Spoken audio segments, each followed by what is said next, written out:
going to turn it over to the Chief of Police. She'll offer her opening remarks, and then she will then turn it over to Deputy Chief Paul Humphrey, who will then play video that we have prepared for you all today. Deputy Chief Humphrey will do a play-by-play as the video unfolds. The video itself is about 9 minutes in length. After that, we'll take 3 questions, and then we'll conclude the presser. Immediately following the press conference, I will upload the videos to all of our social media platforms. Now, Chief. Good afternoon to the mayor, elected officials here today, to the media, and to the citizens of Louisville. April 10th, 2023 will be forever etched in our memory, but this is truly a time for unity, healing, and compassion. Our freedom to live in safety and conduct business with peace of mind was challenged on yesterday. But be assured, it is a challenge that the men and women of LMPD are prepared to face and conquer, just as was demonstrated by the heroic actions of our first responders to the Old National Bank. These officers unflinchingly answered the call to protect and their duty to serve. They confronted acts of violence head-on and neutralized the threat. Tragically, lives were lost, but countless lives were saved. Deputy Chief Paul Humphrey will show the body cam footage, and he will walk us through the details as necessary. And again, we will answer 3 questions upon his conclusion of his presentation. Thank you.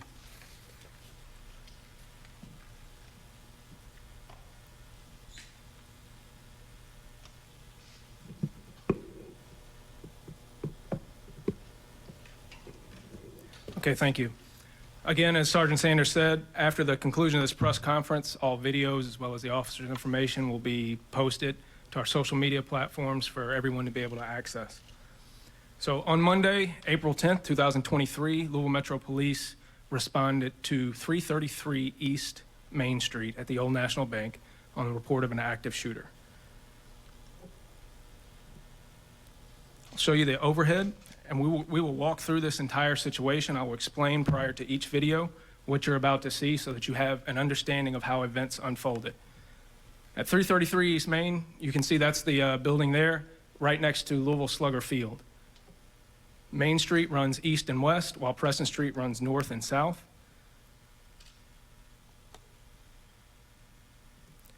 This is a street level view of the building that we responded to. Officers from the 1st Division were dispatched as well as officers from the surrounding divisions. What you will see shortly is the response from Officer Wilt and Officer Galloway's car. They will be coming up Preston Street. Preston Street runs to your right on the video. They will be coming from the river down towards Main Street. They will park approximately where that white van is. They will get shot at that location and then back up and exit their vehicles at that point.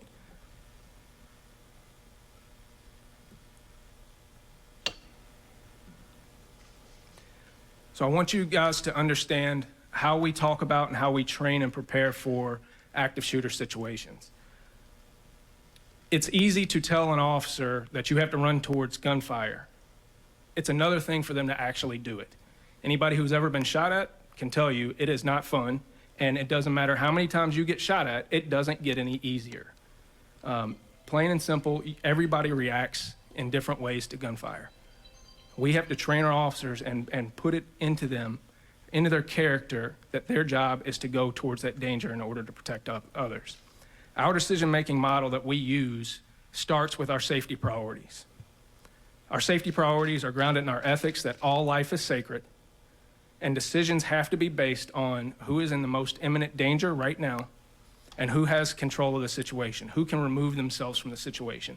So when we prioritize how we make our responses, they are based on, do we have hostages or victims?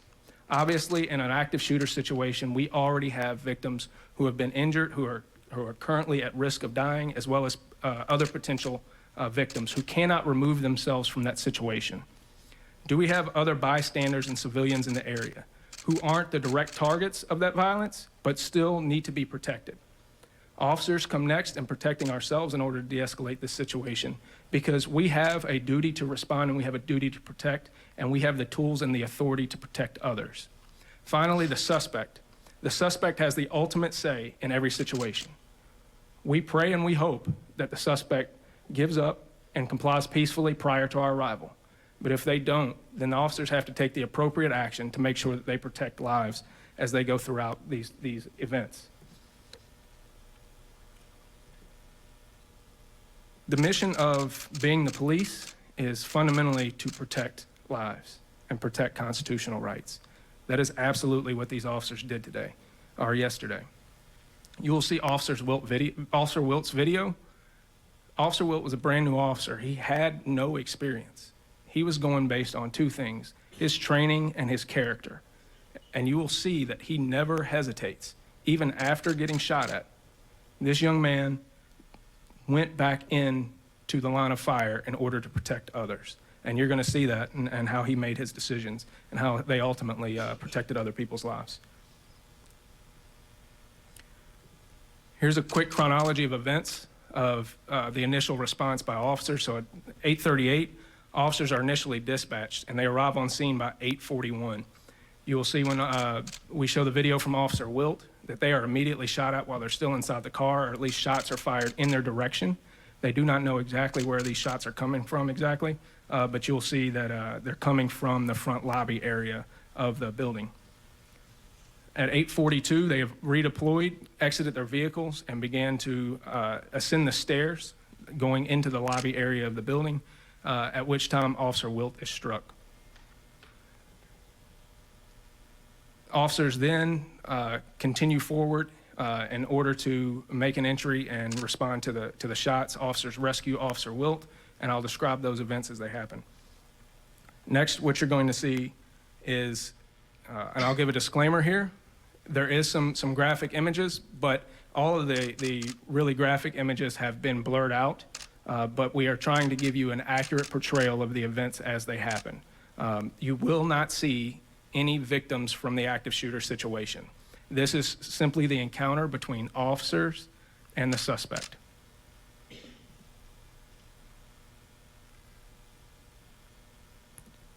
This is a still image of the suspect inside the hallway prior to the event.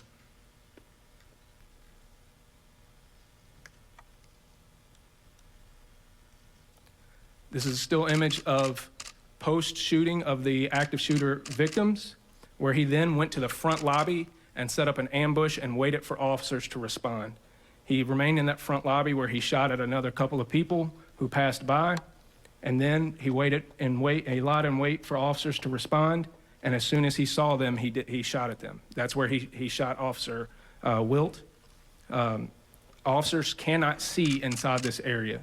It is darker inside than it is outside, and this subject is looking from a higher vantage point out onto them where they cannot see inside what they are approaching.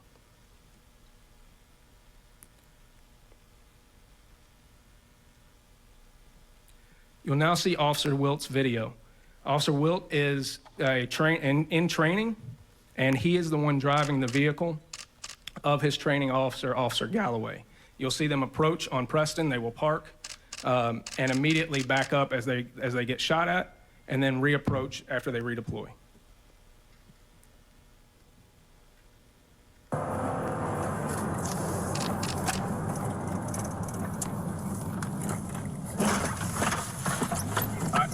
Pull up. Go. Stop right here. Back up. Get me up here. Stop right there. Stop. Open the trunk.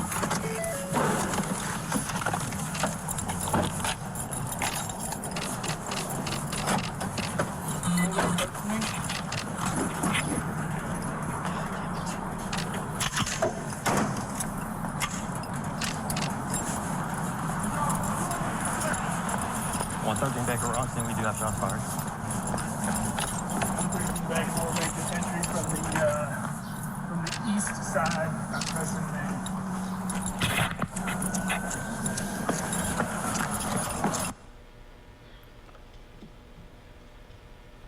So as you saw there, after they received the shots and they reapproached, Officer Wilt got on the radio and started communicating that they had already been shot at while remaining calm and collected and getting out the proper information. Next, you'll see Officer Galloway's video. Officer Galloway was Officer Wilt's training officer who was riding in the passenger seat. He deploys with his patrol rifle that he retrieves from his trunk and moves towards the shots that were fired coming out of the lobby area of the location.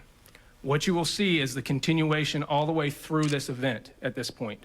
So Officer Wilt will be shot. You will not see that part on the video, as Officer Wilt is just a step behind Officer Galloway. Officer Galloway will then move across the lobby area outside where he is shot, and he will fall down and roll and return to cover on the opposite side, on the Main Street side. He will take cover there behind a large planter box and try to assess the situation and get some situational awareness of both his status as well as the status of the downed officer, and try to ascertain where the shots are exactly coming from. He receives the minor gunshot wound, but he continues to stay in the fight and try to assess exactly where this shooter is. While he's doing that, he is going back and forth. He is also communicating on the radio, trying to get a good view of the shooter. You will not hear the radio transmission from him because he has in an earpiece. You will later hear transmission from the radio that picks up on the officer that walks up behind him. As Officer Wilt is there and other officers begin to arrive, they attempted to go up the steps to rescue Officer Wilt. As they go up the stairs and attempt to rescue Officer Wilt, the suspect fires at them, trying to kill them in their process of trying to save Officer Wilt.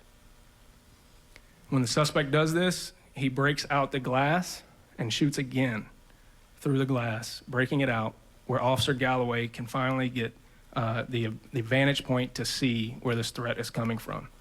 Once he is able to see the threat, he then engages the threat, shoots, and kills the suspect. You will not be able to see that on the camera just because of the vantage point of his camera is on his chest versus his eye level, which is a little bit higher over the steps, as well as the distance. This was not a close range shot from Officer Galloway. After the suspect is down, they will then approach the suspect while other officers are rescuing Officer Wilt. That is off camera. You won't be able to see that. You will see that the suspect is down with a rifle next to him. That is blurred out because of the graphic nature of that image.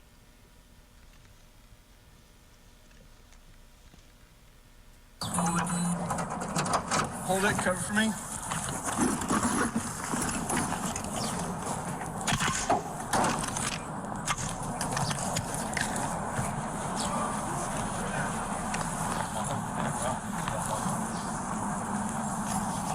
Baker, we're making entry from the east side at Preston and Main.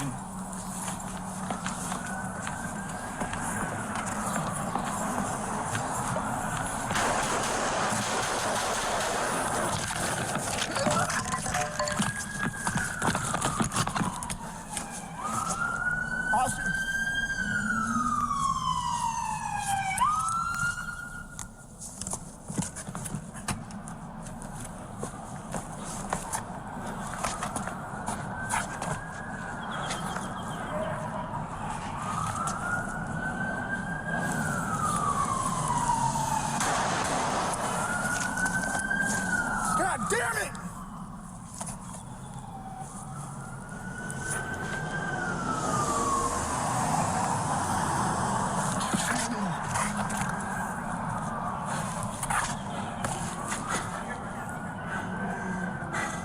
The shooter has an angle on that officer. We need to get up there. I don't know where he's at. The glass is blocking him.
shooting straight through these windows, right towards the officer.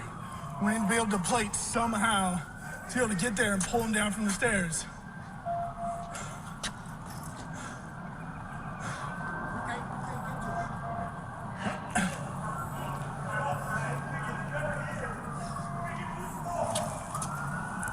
Is that Blue talking? Yeah, Blue talking.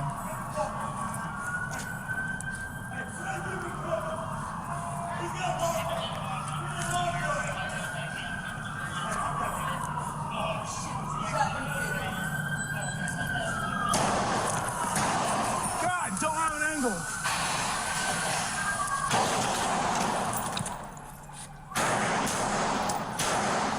I think I got him down. I think he's down. Yank the officer off now. Yank him down the stairs.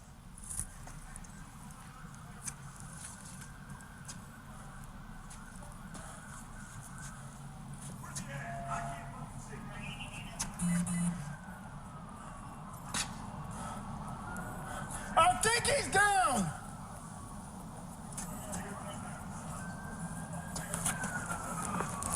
Move it. Yeah. Suspect down. Get the officer. Hey, he's hurt on this side here. Huh? He was hurt from the side there. I know. He's down. Get the officer.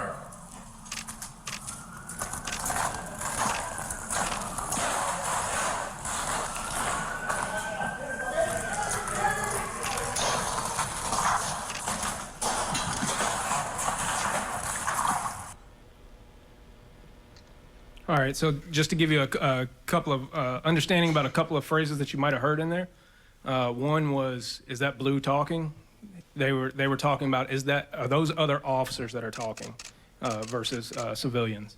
He also said we need to plate the officer. So he's talking about being able to get something between themselves and the shooter that will stop bullets, to put some kind of hard plate in between them so they can effect that rescue. I think you can see the tension in that video. You can understand the stress that those officers are going through. Response wasn't perfect, but it was exactly the response we needed. I think I would love to have either one of those officers ride with me any day. They did absolutely exactly what they needed to do to save lives. Once officers arrived on scene, not another person was shot. Not a single person received any further injury once officers arrived on scene, and that's what we're here for. So one third perspective on this was a bystander video from across the street that was taken on a man's cell phone. This will be from the south side of Main Street, just behind where Officer Galloway ends up at the bottom of the stairs. There is no audio that goes along with this video.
So that video does eventually cut off. We did not cut that video off. That is the length of that video. So following the approach to the suspect, Officer Wilt was rescued by officers and transported in the back of a police car to University of Louisville Hospital where he received treatment. Officers immediately, along with fire, EMS, and other agencies, entered that building and searched that entire building multiple times to make sure there were no more threats.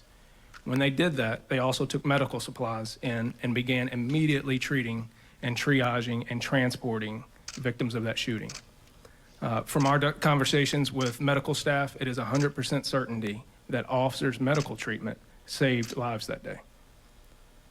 The actions that they took to follow up after being shot at themselves, to be compassionate and provide medical treatment, absolutely saved lives that day. There's going to be a million stories that'll come out of this. But as they keep rolling in, one of them that happened that we just learned about a few minutes ago was EMS was treating victims, and they were short-staffed, and they needed people to be in the back of the EMS wagon with them. And a lieutenant from Metro Police got in and drove the EMS wagon so that the EMS workers could treat one of the victims on the way to the hospital. That's what we do, right? We improvise, and we make sure that we do everything that we can to keep people safe and take care of them. What you saw in that video was absolutely amazing. It's tragic, but it's absolutely amazing. There's only a few people in this country that can do what they did. Not everybody can do that.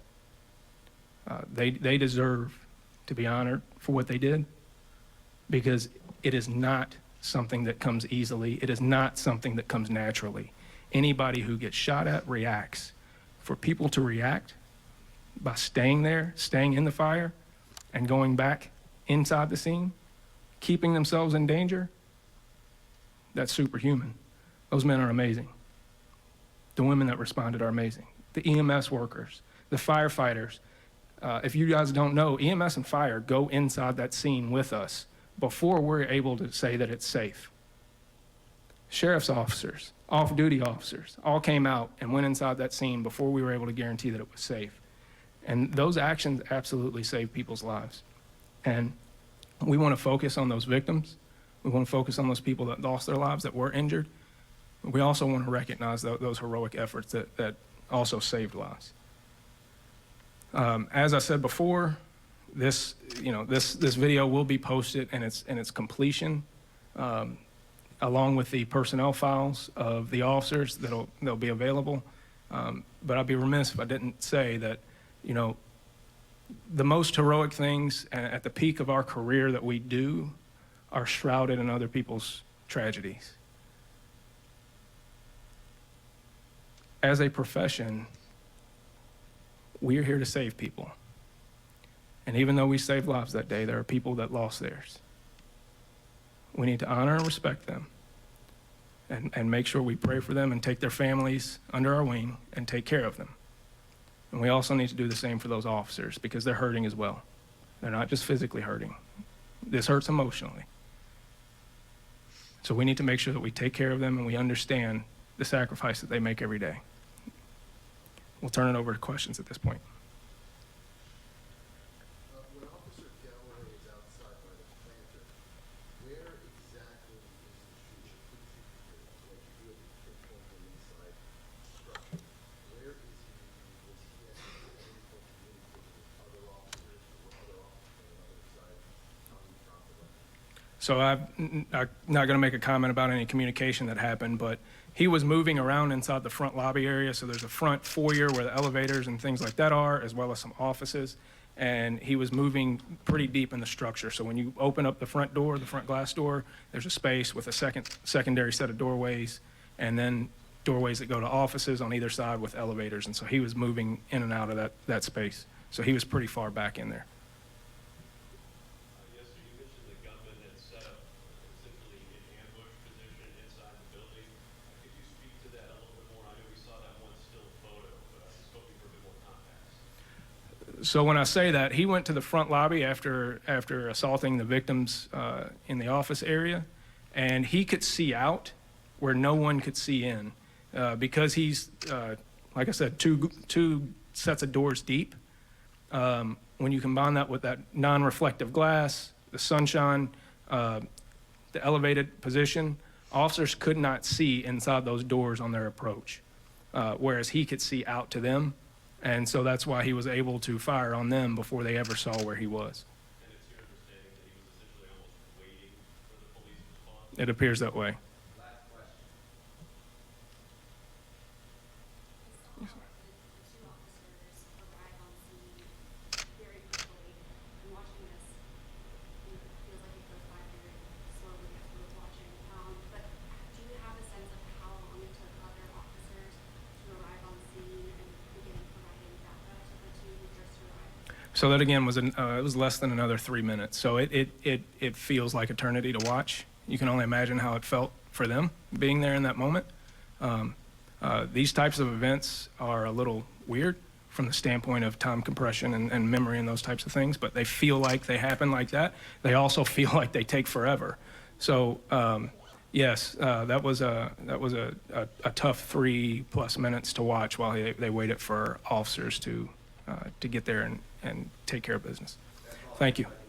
I'm gonna make a quick, just a quick closing comment is just again to reiterate what the deputy chief and chief have said, but a giant debt of gratitude is owed by our entire community to Officer Wilt, Officer Galloway, and all of the heroic men and women on LMPD and the other first responders that responded to this. We thank you for your service yesterday, and we thank you for your service every day. As we move forward from here, LMPD and our administration will continue to provide information about the investigation as it continues. We know there's still a lot of unanswered questions. You want answers, we want answers, the public wants answers, and we will continue to provide that information as it is available. We expect within the next 24 hours we will be releasing various 911 calls and audio tape of that, and then the investigation will continue, and as more information is available, we'll continue to make you aware of that. Thank you all very much.